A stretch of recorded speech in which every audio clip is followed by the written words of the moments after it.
My experience to go see Christopher Nolan's new epic Oppenheimer was a little bit more interesting than my other trips to the cinema to see other films this year. You see, when I heard there was a Nolan film coming out this year, I secretly said to myself, okay, if there is a 70mm IMAX print anywhere near where I live, I am going to drive however long I need to in order to see it.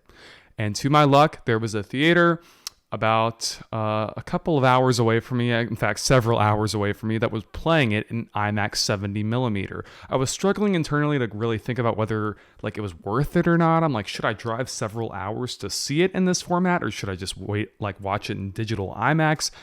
A voice inside me said, go see this in 70mm IMAX. You will not regret it. And I took the drive. And oh my gosh, it was awesome. I saw this at the Indiana State Museum IMAX. It was incredible. It was tall. It was loud. It was an incredible experience. And they all gave us a actual film strip. I already framed mine, as you can see. But yeah, they gave us a film strip of the from the screening. So that's very cool. So thank you to Indiana State Museum IMAX for that. So yeah, I'm so glad I did, because if I hadn't gone and seen this in 70mm IMAX, I think I would have missed out on something truly spectacular, honestly. If you have a 70mm IMAX showing anywhere near you, it doesn't even matter if it's that far away from you. If you have it anywhere near you, 100%, if you can go to it, go to it. It is worth every second. It's very rare that films are even shown in this format. In fact, the next time a film might be even shown in this format is when Nolan releases his next film eventually. And it's dying out, which is kind of sad, because this is such a worthwhile format for a film like this. And I would really hate to see it go, I'm not going to lie. You are the man who gave them the power to destroy themselves. And the world is not prepared.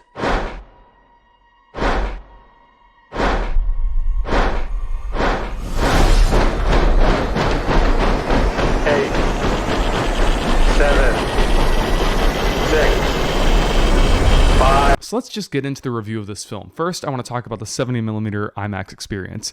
It was tall. It was loud. That 1:4:3:1 aspect ratio that's classic IMAX was astounding. They use it for about, I'd say, 50 to 55% of the film, and it is used so effectively. It is so insane. When the screen fills with the entire aspect ratio, it is absolutely mind-blowing just how giant that image is. Cillian Murphy is fantastic as J. Robert Oppenheimer. He brings this kind of emotional depth I wasn't expecting. I knew he was going to be good, but I didn't know he was going to be that good. He conveys so much with just his eyes. It is an incredibly mesmerizing performance. You literally forget you're seeing an actor portraying a historic figure on screen. He embodies this role. He becomes Oppenheimer himself. It's very just gutting and soulful, and a great performance from this guy. And I really want to see him in more work going forward, because he is such a talented actor. It's insane. But I think the cast member that really stuck out to me and that I think is absolutely incredible is Robert Downey Jr. as Levi Strauss. He is easily the best performance in this film, which is a big category because almost all the performances in this film are incredible. But Robert Downey Jr. steps it up. I would not be surprised to see his name in the supporting actor nominations list for the Oscars this next year. He 100% deserves the nomination, and I think he might deserve the win. I'm not even going to lie. So yeah, he's just so good here. The rest of the cast is brilliant as well. Emily Blunt shows so much emotion and is incredible. Matt Damon is very well cast.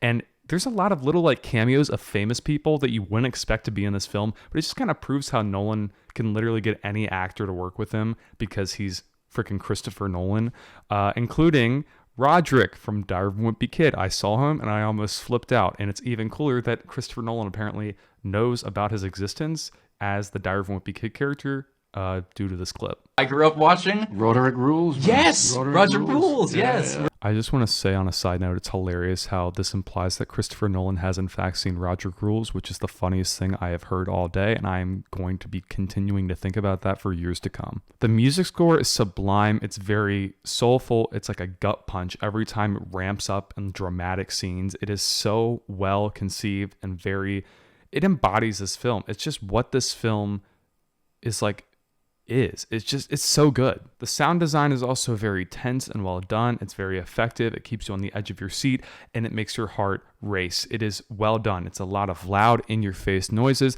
that kind of signifies the tension and stress that Oppenheimer's going throughout the film. It's very well done. Honestly, for a 3-hour talkie biopic, it is an insanely riveting and exciting film. It kept me on the edge of my seat. Even when in like their sequences of people just talking, the stakes are so high throughout the entirety of this film that it really just captivates your attention. Each conversation is so meaningful. That's due to the script in part, but I think it's just the actors themselves that say the lines and make the performances work with the script. The cinematography is also excellent.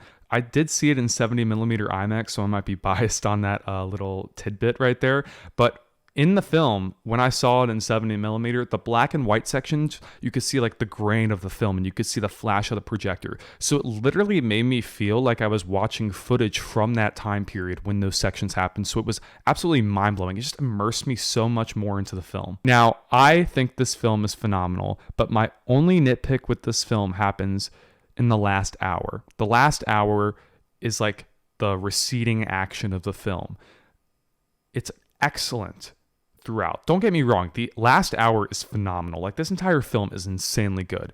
But like, it goes from, it's like Nolan was driving a car and like hit the brakes really fast, because up until the second hour, at the end of the second hour, it's action packed, it's in your face, it's just thrilling, and then it's like suddenly you slam on the brakes and everything kind of just gets quieter and more subdued. It's a change in like pacing that I don't think many audience members are going to expect. I personally was fine with it. It's still very intriguing.